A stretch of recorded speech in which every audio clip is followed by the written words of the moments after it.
Welcome back to the deep dive. I want to start with a scenario that, well, I think is going to feel uncomfortably familiar for a lot of us. Okay. You're at your desk, or maybe you're just looking at your phone, and you have access to everything. I mean, the quarterly metrics, live customer feedback, the Slack channels, the news feeds.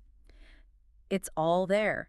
You are arguably the most informed person in history, And yet, and yet you feel completely paralyzed. You have all this light, but you can't see where you're going. It's this paradox we live in where we assume that if we just had a little more data, the right answer would, I don't know, magically appear. but the sources we're looking at today argue the complete opposite. Exactly. They suggest that turning on all the lights at once might actually be what's blinding us. It's a bold take, isn't it? Yeah. I mean, we all operate on this basic assumption that transparency is a good thing, an inherent good.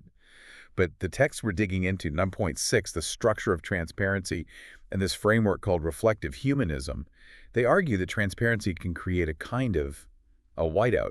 A whiteout. That's the image. That's what stuck with me from the reading. Because when you think of hiding something, you think of shadows, right? Secrets. Locked doors, Yeah.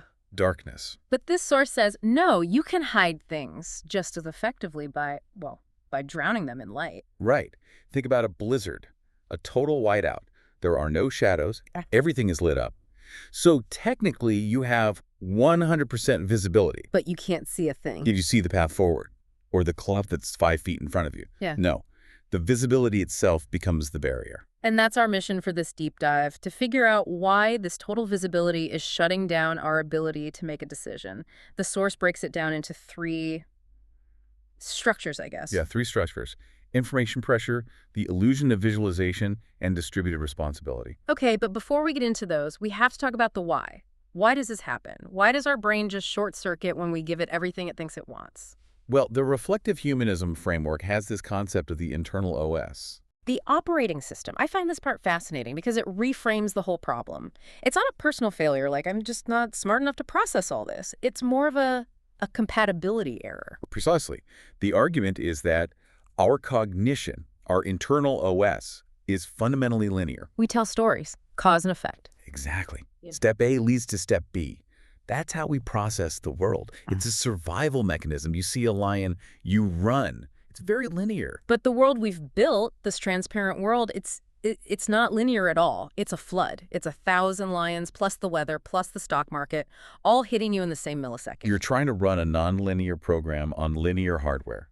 And what happens when that flood hits our linear brain? The system freezes. It freezes. We don't decide, not because we don't have the info, but because we're waiting for the picture to stabilize.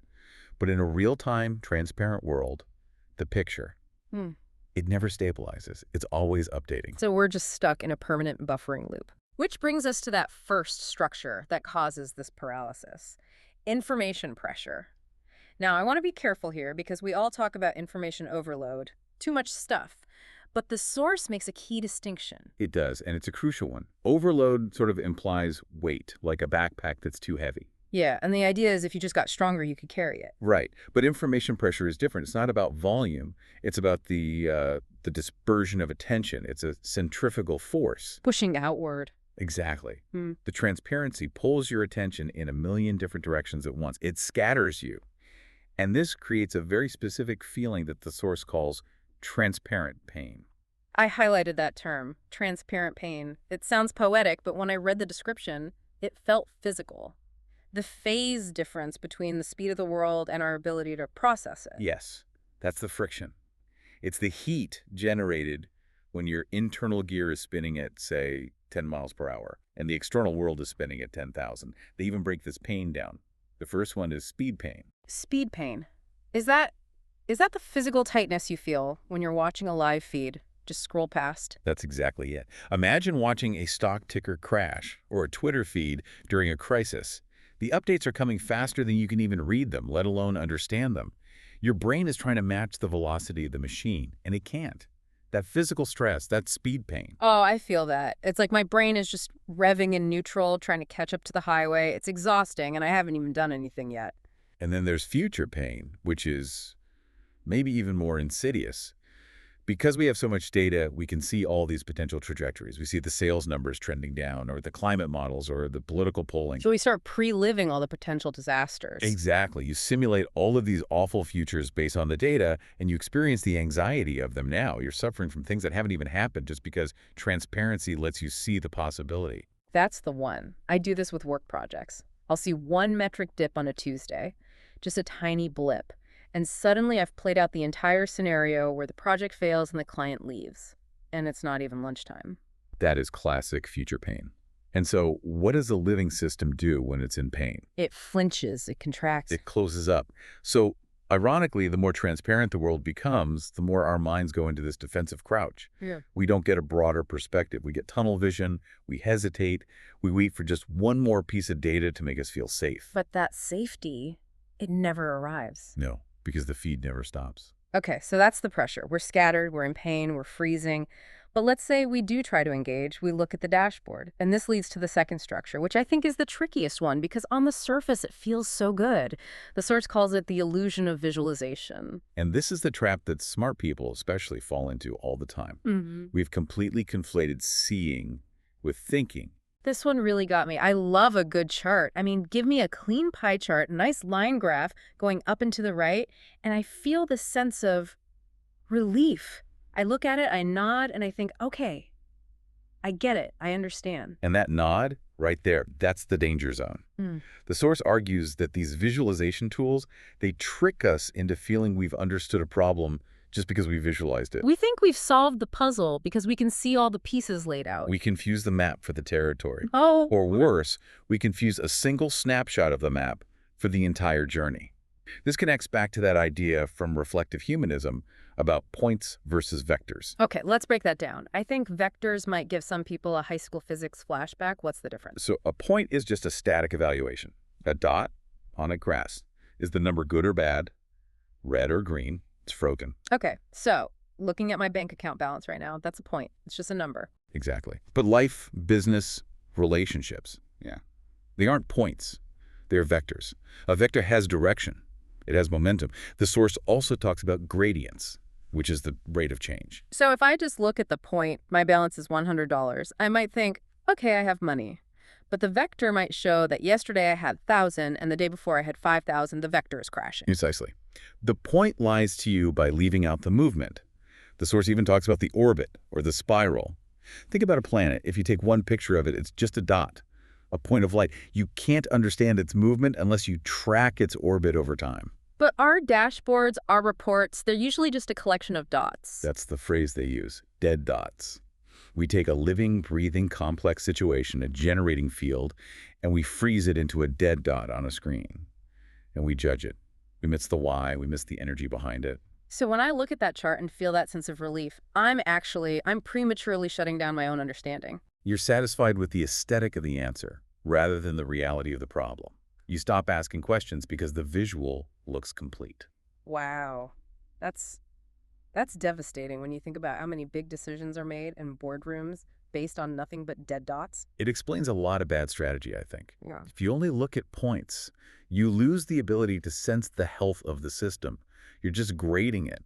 And that's why reflective humanism suggests we need to move from evaluation, from judging points to tuning. Tuning, like an instrument or a radio. More like an engine.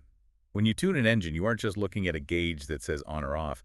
You're listening to the hum. Yeah. You're feeling for the resonance. It requires you to be in the flow of the vector, not standing outside judging the dot. But tuning sounds messy. It sounds intuitive. It's not something you can just put into a spreadsheet. And that's exactly why we avoid it, and why we love our dead docs. They're clean. They're safe. The whole structure of transparency encourages us to take the easy path.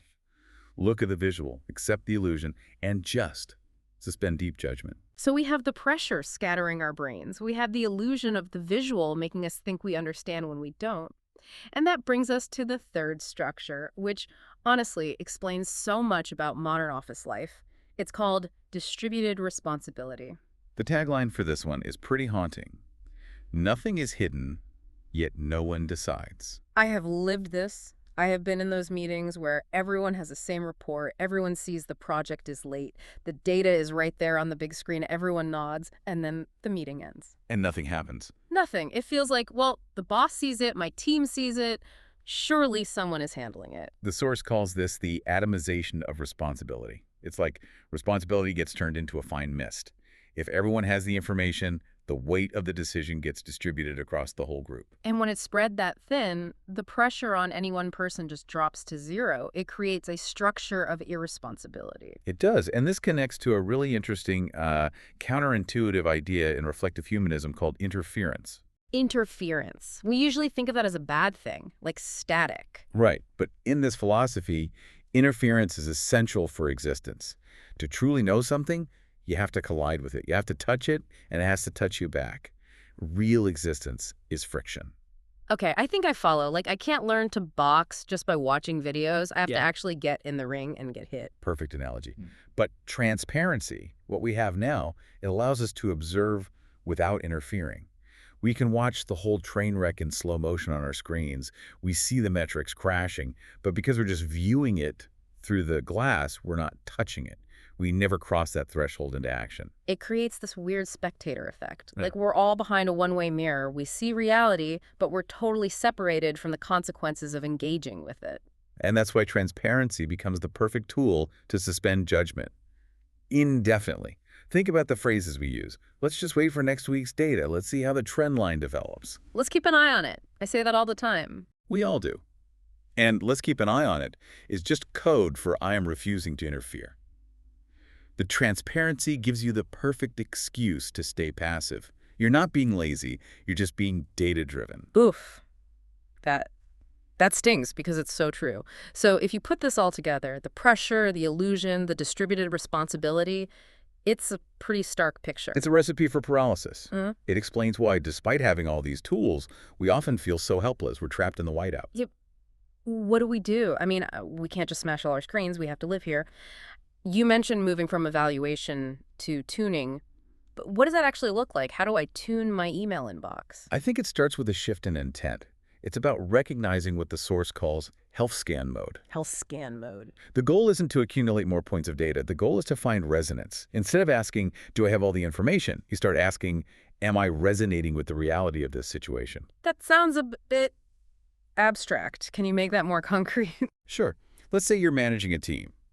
The evaluation way is looking at a dashboard of their tasks. Red, green, yellow. You see a red flag, you send a message. Right. What's the status of this? You're interacting with the dot. You're outside the system, judging it. Right. Standard procedure. Tuning would be sensing the gradient. Yeah. You step away from the dashboard. You actually talk to the team. You notice the energy is low. You sense a vector of burnout. You're not looking at the task. You're looking at the flow that's producing the task. You ask, is the rhythm here right? So it's about looking for the vector. Where is this all heading? Instead of just judging the point of where it is right now. Yes. And it implies you have to be okay with a little bit of darkness.